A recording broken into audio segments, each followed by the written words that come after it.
Coronavirus, 4 nouveaux décès et 262 nouveaux cas.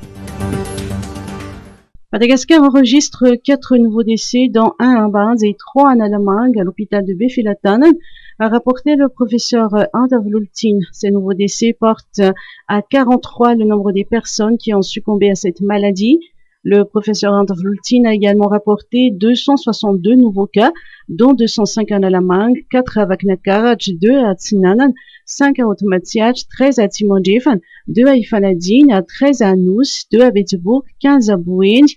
La localisation du dernier infecté n'a pas été précisée. À ce jour, 5605 personnes ont été touchées par la pandémie. 2751 infectés sont toujours en cours de traitement, dont 51 cas de forme grave. Hier, 165 nouveaux cas de guérison ont été enregistrés, portant à 2811 le nombre de personnes qui ont vaincu cette maladie. La Covid-19 touche de plus en plus de régions, a indiqué le professeur Andavlultin. La porte-parole du CCO Yivat a relevé de nouveaux cas dans la région de Betsbourg. Le remède et la prévention, a conclu le professeur Andavlultin. Covid-19, les impacts sociaux de la crise sanitaire. Selon une enquête effectuée par l'Institut national des statistiques, INSTAT, sur les impacts du confinement, en moyenne, 25% des salariés en milieu urbain ont perdu leurs emplois. Les secteurs du tourisme, de la restauration et de l'hébergement, le transport, la fabrication et la transformation ainsi que le commerce sont les plus touchés par la perte d'emploi et concernent 61% des cas de chômage, a annoncé le directeur général de l'INSTAT, Isaora Zefani Ramarla. Seul le secteur de l'agriculture a été épargné par la crise sanitaire. L'absence de demande, la baisse des dépenses due à l'effritement du pouvoir d'achat des ménages, la restriction des heures de travail ainsi que le couvre-feu sont principalement à l'origine de cette situation morose. Ces statistiques sont les résultats d'une enquête qualitative effectuée auprès de quelques 2000 ménages à l'issue d'une période de référence fixée durant la première quinzaine du mois de juin. L'INSTAT prévoit d'effectuer ce mois de juillet une seconde enquête sur les conséquences de la période de reconfinement. Les résultats devraient être publiés vers la fin de ce mois ou au début du mois d'août. Gestion Covid-19. Les OSC réclament plus de transparence. Les organisations de la société civile souhaitent plus de transparence dans l'attribution des marchés publics et le financement de la lutte contre la Covid-19.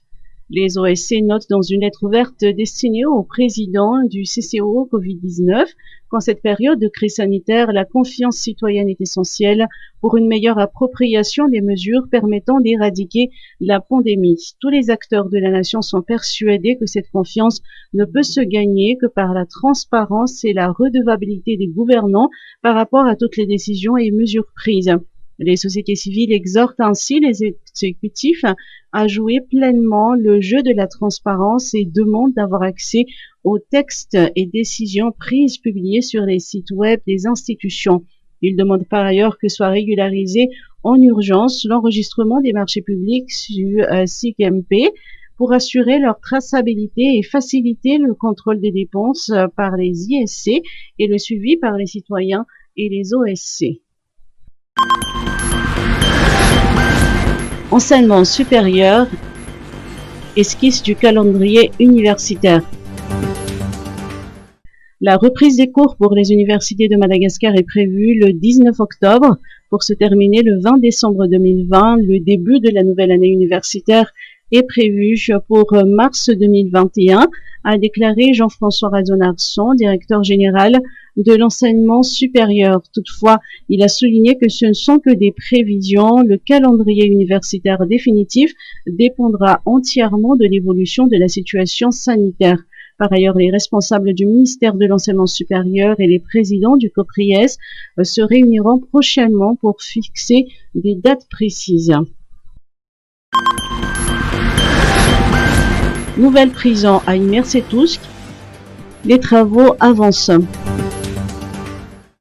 Le taux de population carcérale à Madagascar atteint les 200%, a annoncé le garde des Sceaux, ministre de la Justice, Johnny Ndiaye-Fari, à l'issue d'une visite de chantier effectuée à la prison de haute sécurité de Funenen Immersetousk. Le ministère s'est fixé comme leitmotiv de mettre en place de nouvelles infrastructures carcérales afin de pallier à cette situation. Les travaux de construction de la prison de haute sécurité de Funenen Immersetousk avancent, a constaté la délégation ministérielle. Cette nouvelle prison est destinée à accueillir les grands criminels issus des prisons de Kelvung et de Thomas, entre autres, et ce dans le cadre du programme de désengorgement initié par le ministère de tutelle, a annoncé le ministre de la Justice. Des consignes ont en outre été données aux entrepreneurs en charge des travaux de respecter le délai d'exécution, soucieux de préserver les droits des détenus.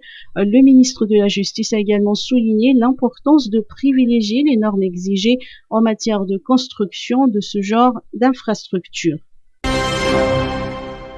Ce mardi, j'ai signé un texte de loi et un décret d'application pour tenir la Chine responsable de l'oppression qu'elle exerce sur le peuple de Hong Kong. J'ai également signé un décret d'application pour mettre fin au traitement préférentiel par les États-Unis d'Hong Kong. Hong Kong sera désormais traité de la même manière que la Chine continentale.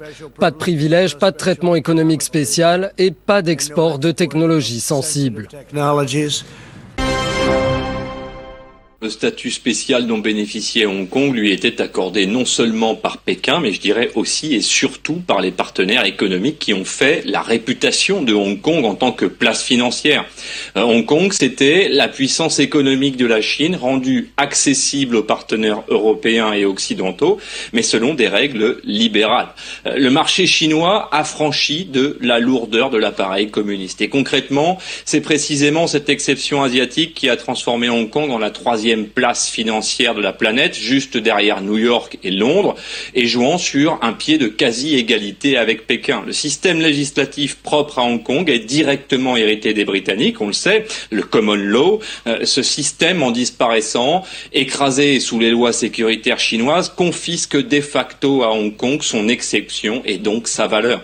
23 ans après avoir été rétrocédé à la Chine, l'histoire s'arrête donc. Exit le régime de change fixe, les procédures bancaires simplifiées et les filiales de grands groupes occidentaux qui jouissaient de la souplesse législative de Hong Kong à l'intérieur même du marché chinois et asiatique.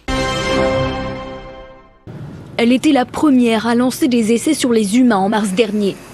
En entrant dans sa phase finale de test, la société américaine Moderna espère gagner la course au vaccin contre le nouveau coronavirus. Ses premiers résultats sont encourageants.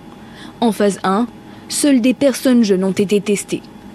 Les essais ont ensuite été étendus pour inclure une population plus âgée et donc plus à risque face au virus.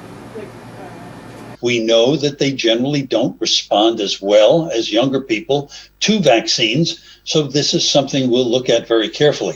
It's probably one of the reasons this is a 2-dose vaccine, because we clearly want to protect older people and people who are frail with chronic underlying illnesses. Avec le lancement de la phase 3 le 27 juillet, les essais seront menés à plus grande échelle sur 30 000 personnes afin de vérifier l'efficacité du vaccin et détecter de potentiels effets secondaires rares. Il s'agira de la première étude de cette ampleur dans le monde pour mettre au point un vaccin contre le coronavirus. Mais d'autres essais, au Royaume-Uni ou en Chine, devraient aussi entrer dans leur phase finale. La société Moderna a déclaré qu'elle pourrait produire 500 millions à 1 milliard de doses par an à partir de 2021. Les scientifiques se montrent toutefois prudents. Les premiers vaccins à arriver sur le marché ne sont généralement pas les plus efficaces ni les plus sûrs. Effectivement, et voilà pourquoi, vous l'avez dit, depuis lundi, Pedro Sanchez s'est lancé dans un tour européen express. Cette rencontre avec Emmanuel Macron va le conclure, avec un but on ne peut plus clair en arrivant à Paris pour le chef du gouvernement espagnol, trouver un allié de taille dans sa lutte pour un plan de relance massif de l'économie européenne pour préparer ce sommet extraordinaire du Conseil européen à Bruxelles qui débute vendredi. Vous le savez, depuis le début de la crise sanitaire et celle économiques qui en découlent. Le Premier ministre espagnol est un fervent défenseur d'une réponse au niveau européen pour sauver l'économie de l'Union. Le problème, c'est que depuis lundi et son premier arrêt à La Haye, aux Pays-Bas, puis ensuite en Allemagne et en Suède, Pedro Sánchez fait surtout face à des fins de non-recevoir de la plupart des leaders européens du Nord qui estiment que c'est à chaque pays de gérer sa propre crise. Voilà donc tout l'enjeu de cette rencontre avec Emmanuel Macron, faire un front commun depuis le sud de l'Europe pour demander un plan de sauvetage à la hauteur de cette crise. Le président français, qui s'est toujours prononcé en faveur de celui-ci, pourrait donc permettre à Pedro Sánchez de se sentir un petit peu moins seul lors de ces tractations. Emna Sharki a 27 ans. Auprès de ses 20 000 abonnés, cette blogueuse tunisienne revendique son athéisme, quitte à se retrouver derrière les barreaux. Mardi, elle a été reconnue coupable d'atteinte à la religion et d'incitation à la haine. Son délit, avoir relayé un message parodique sur les réseaux sociaux qui reprend la forme d'une sourate du Coran pour inciter les internautes à se laver les mains contre le coronavirus. بلاد اللي دستورها يضمن حرية الضمير وحرية التعبير، يضمن حقوق المرأة. أنا كمرأة وكحرة في المعتقد متاعي وفي تعبيري نتجن ب6 أشهر حبس على منشور. Depuis 2014, la liberté de conscience est une loi fondamentale en Tunisie. Sauf qu'une ambiguïté subsiste. L'islam reste la religion officielle, elle doit donc être protégée par l'État, comme le stipule l'article 6 de la Constitution. Les avocats d'Emna Sharki revendiquent eux le droit de ne pas croire. Une plaidoirie qui n'aura pas suffi à convaincre le tribunal. Condamnée à 6 mois de prison ferme et à 650 € d'amende, Emna Sharki a 10 jours pour faire appel.